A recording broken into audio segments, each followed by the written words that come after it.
Praise the Lord. आप सबको जय मसीह की। मैं परमेश्वर का धन्यवाद देता हूँ एक बार फिर से कि परमेश्वर ने मौका दिया है कि हम उसके जीवित वचन के ऊपर मनन करें। आज प्रार्थना के विषय में मैं आपको कुछ बताना चाहता हूँ। और प्रार्थना को जब हम इंग्लिश में प्रेयर कहते हैं तो प्रेयर की फुल फॉर्म मैंने बनाई है, वो मेरी तरफ से है, कोई बाइबल में ऐसा नहीं लिखा है, वो मैंने बनाया है। इसको आप पूरा वीडियो देखिए और समझिए इस बात को कि प्रेयर PRAYER प्रेयर की जो फुल फॉर्म है, उसके जो शब्द मैंने जोड़े हैं, आप देखिए वो कितने अच्छे बने हैं। और सच में ये सारी बातें, ये 6 की 6 बातें हमारी प्रार्थना में होनी बहुत ज़रूरी हैं। तो बने रहिएगा मेरे साथ और पूरा वीडियो देखिए ताकि आपको बात समझ में आ जाए जो मैं समझाना चाहता हूँ प्रेयर के बारे में। क्योंकि हम जब प्रार्थना करते हैं तो हमें बहुत सी बातें पता नहीं होती कि हम प्रार्थना कैसे करें। क्योंकि हम पढ़ते हैं रोमियो 8 अध्याय की 26 आयत में, तो वहाँ पर संत पौलुस लिखते हैं कि हम नहीं जानते कि प्रार्थना किस रीति से करना चाहिए, आत्मा आप ही आहें भर भर के हमारे साथ प्रार्थना करता है। तो हमें नहीं पता कि प्रार्थना किस रीति से करना चाहिए। तो प्रार्थना में क्या क्या होना चाहिए ये मैं आज आपको बताना चाहता हूँ। मैं आपका दोस्त पास्टर राज मैसी आपसे मुखातिब हूँ और आप देख रहे हैं मेरा यूट्यूब चैनल जिसका नाम है ब्रदर राज मैसी। मैं आपसे गुजारिश करता हूँ कि मेरे इस चैनल को सब्सक्राइब करें, मेरे वीडियोस को लाइक ज़रूर करें, शेयर करें, कमेंट सेक्शन में ज़रूर आकर बताएं मेरा प्रयास आपको कैसा लग रहा है। और जब आप सब्सक्राइब करें तो बेल आइकन को ज़रूर दबाएं। एक बात और मैं आपको कहना चाहता हूँ कि मेरा एक और चैनल है जो न्यूज़ चैनल है जिसका नाम है मसीही समाज। मैं आपसे गुजारिश करता हूँ कि आप उसे भी सब्सक्राइब करें। डिस्क्रिप्शन पे मैंने लिंक दे दिया है, आप उसे क्लिक कीजिए और सब्सक्राइब कीजिए, बेल आइकन दबाइए ताकि नई न्यूज़, प्रत्येक दिन की खबरें आप तक पहुंच सकें। तो ज़रूर मेरे उस चैनल को सब्सक्राइब करें जिसका नाम है मसीही समाज। Praise the Lord. तो आइए आज के वचन को हम शुरू करेंगे। प्रेयर के बारे में आज मैं आपको बताना चाहता हूँ। प्रेयर में 6 शब्द होते हैं, PRAYER। देखिए मैं यहाँ लिखता भी जा रहा हूँ, आप देखते रहिएगा, आप नोट कर लीजिएगा। आप कहीं पर भी प्रचार कर सकते हैं इस वचन को जो मैं आपको समझाने जा रहा हूँ। और दूसरी बात यह है कि ये बात जो मैं आपको समझाने जा रहा हूँ अगर आपको अच्छी लगती है, आपको पसंद आती है, तो आप कमेंट सेक्शन में आकर मुझे ज़रूर बताइएगा कि ये जो मेरा प्रयास है आपको कैसा लगा।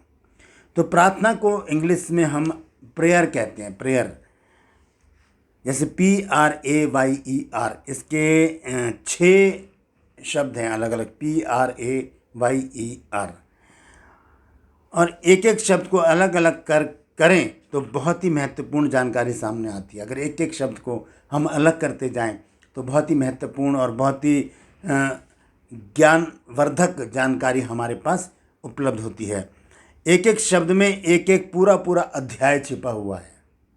एक एक शब्द में पूरा अध्याय, पूरी प्रीचिंग, एक एक शब्द में पूरी प्रीचिंग है। ये 6 शब्द हैं, ये समझ लिए आप 6 जगह 6 बार सब्जेक्ट को आप प्रचार कर सकते हैं।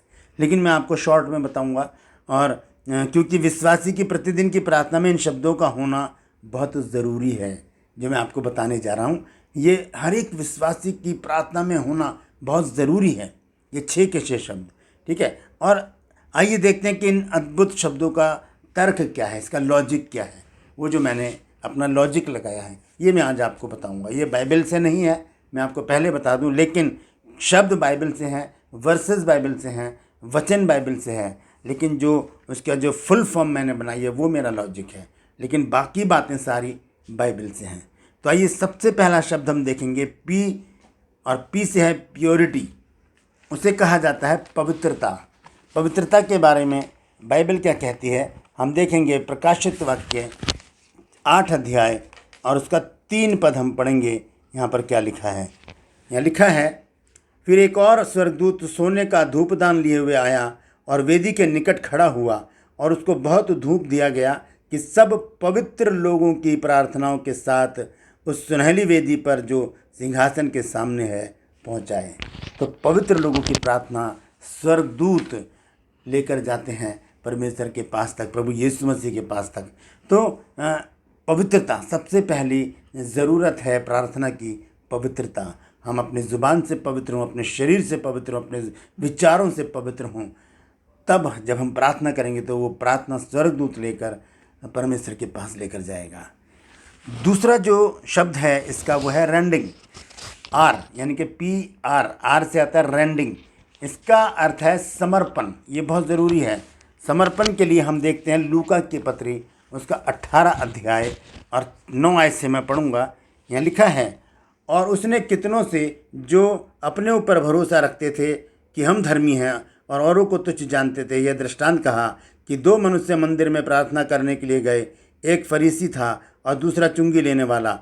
फरीसी खड़ा होकर अपने मन में यूँ प्रार्थना करने लगा कि हे परमेश्वर, मैं तेरा धन्यवाद करता हूँ कि मैं और उस मनुष्यों की नाई अंधेर करने वाला, अन्यायी और व्यभिचारी नहीं, और न इस चुंगी लेने वाले के समान हूँ।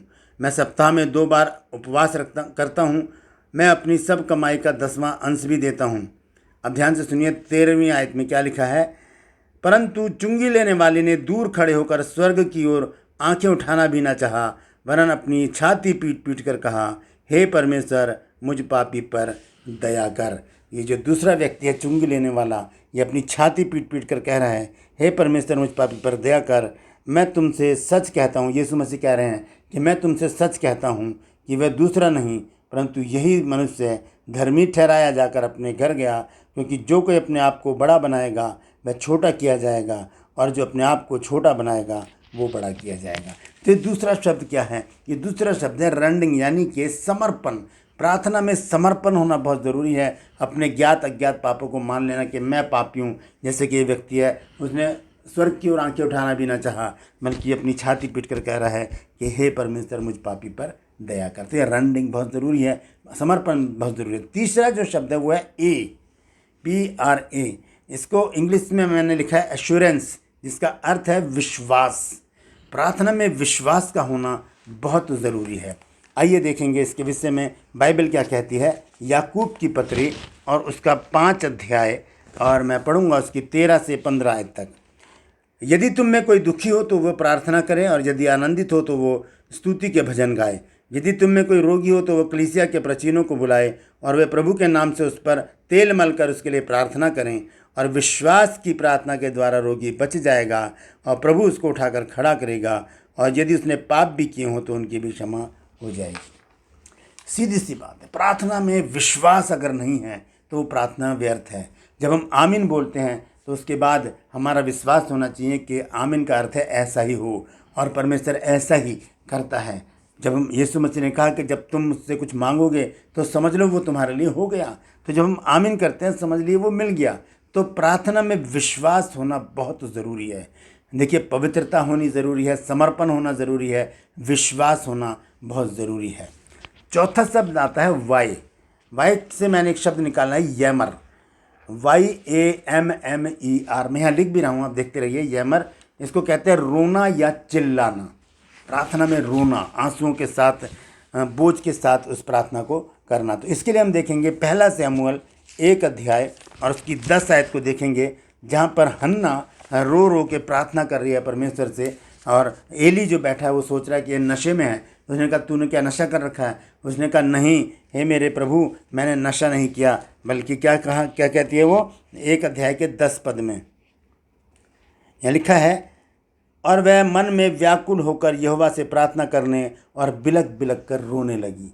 वो बिलक बिलक कर रोने लगी। और वो जब एली ने उसको टोका तब उसने कहा, 15 आयत में लिखा है, नहीं हे मेरे प्रभु, मैं तो दुखियारी हूँ। मैंने ना तो दाखमधु पिया ना मदिरा। मैंने अपने मन की बात खोल कर यहोवा से कही है। रो रो कर, बिलक बिलक कर। हम देखते हैं हिजकिय्याह जब रोगी था तब उसने भीत की ओर, दीवार की ओर अपना मुंह किया और बिलक बिलक कर, रो रो कर परमेश्वर से प्रार्थना की, और परमेश्वर ने उसकी प्रार्थना को सुना और उसकी उम्र 15 साल और बढ़ा दी। इसी तरह से हम विलाप गीत में भी एक वचन को देखते हैं, 2 अध्याय और उसके 19 पद में लिखा है, रात के हर पहर के आरंभ में उठकर चिल्लाया कर, प्रभु के सम्मुख अपने मन की बातों को धारा की नाई उंडेल दे। चिल्लाना, बिलखना, दुहाई देना परमेश्वर की, ये इसका चौथा खंड है, चौथा भाग है प्रार्थना का। पहला भाग है पवित्रता, दूसरा समर्पण, तीसरा विश्वास, चौथा है रोना या चिल्लाना। पांचवा भाग है एवोकेशन यानी कि पुकार। हम देखते हैं भजन संहिता 18 अध्याय और उसका 6 पद। भजन संहिता 18 अध्याय और उसका 6 पद मैं पढ़ रहा हूँ। यहाँ लिखा है, अपने संकट में मैंने यहोवा परमेश्वर को पुकारा, मैंने अपने परमेश्वर की दुहाई दी और उसने अपने मंदिर में से मेरी बातें सुनी और मेरी दुहाई उसके पास पहुंचकर उसके कानों में पड़ी। जब हम संकट में होते हैं, हम पुकारें, परमेश्वर को पुकारें। एक अंधे भिखारी का जिक्र है बाइबल में जिसका नाम है बरतुलमई। वो सड़क के किनारे बैठा और वो ज़ोर ज़ोर से पुकार कर कह रहा है, हे दाऊद के संतान यीशु मुझ पर दया कर। यीशु ने, लोगों ने पहले उसको रोका लेकिन वो दोबारा शिद्दत से चिल्लाया, हे दाऊद के संतान यीशु मुझ पर दया कर। फिर यीशु मसीह रुक गया, उसको कहा कि उसको बुलाओ। और जब वो यीशु मसीह के पास आया, यीशु मसीह ने पूछा, तो क्या चाहता है मैं तेरे लिए करूं? उसने कहा, यही कि मैं देखने लगूं। और वो यीशु मसीह के कहने के अनुसार वो चंगा हो गया। हालेलुया। तो ये है पांचवा पॉइंट, पांचवा इसका अक्षर, पांचवा शब्द एवोकेशन, जिसका हिंदी में अर्थ है पुकारना, पुकार। हम देखा है अभी हमने भजन संहिता 18 की 6 आयत में। आखिरी जो शब्द है वह है रिग्रेट। इसका अर्थ है पश्चाताप या अंगीकार करना। फिर से चलेंगे लूका 18 अध्याय में और देखेंगे वहाँ पर दोबारा से हुआ क्या है। अभी मैंने उसको पढ़ा है, दोबारा से थोड़ा सा और पढ़ दूंगा, उसके बाद मैं समाप्त करूंगा। ये छठा शब्द है रिग्रेट। 18 अध्याय 9 आयत से अगर हम पढ़ें तो वहाँ पर यीशु मसीह ने, वही चुंगी लेने वाला और एक फरीसी वहाँ पर प्रार्थना कर रहे हैं। तो ये क्या कर रहा है जो चुंगी लेने वाला है? वो 13 आयत में लिखा है, परंतु चुंगी लेने वाले ने दूर खड़े होकर स्वर्ग की ओर आंखें उठाना भी न चाहा, वरन अपनी छाती पीट पीट कर कहा, हे परमेश्वर मुझ पापी पर दया कर। यह है पश्चाताप और अंगीकार कर लेना कि हाँ प्रभु मैं पापी हूँ। जब हम अंगीकार कर लेते हैं कि हाँ प्रभु मैं पापी हूँ, हम पश्चाताप कर लेते हैं, तब वो प्रार्थना हमारी सुनी जाती है। तो आज हमने इन बातों को देखा है, 6 बातें प्रेयर में, PRAYER। पी मतलब प्योरिटी यानी कि पवित्रता, R मतलब रेंडिंग यानी कि समर्पण, और A मतलब एश्योरेंस यानी कि विश्वास, Y मतलब यामर यानी कि रोना और चिल्लाना, और एवोकेशन यानी कि पुकार, और रिग्रेट यानी कि पश्चाताप या अंगीकार करना।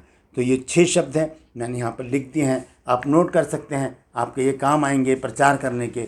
आज का वचन आपको कैसा लगा ये मुझे ज़रूर बताइएगा। आपने अगर कुछ नया सीखा है तो मुझे बताइए और मेरी हौसला अफजाई कीजिए। इस वीडियो को शेयर कीजिए ताकि और भी बहुत सारे लोग इन बातों को जान सकें। धन्यवाद देता हूँ कि आपने पूरा वीडियो देखा। आपसे एक बार फिर से गुजारिश करता हूँ, मेरा एक और चैनल है जिसका नाम है मसीही समाज, वो न्यूज़ चैनल है, आप उसे ज़रूर सब्सक्राइब कीजिए, बेल आइकन को दबाइए, मेरे वीडियोस को लाइक कीजिए, शेयर कीजिए और कमेंट सेक्शन में आकर मुझे ज़रूर बताइए कि आपको मेरा प्रयास कैसा लग रहा है। Praise the Lord. परमेश्वर आप सबको आशीष दे, आपकी रक्षा करें और आपको अपने नाम के लिए, अपनी महिमा के लिए बहुतायत से इस्तेमाल करें। हालेलुया।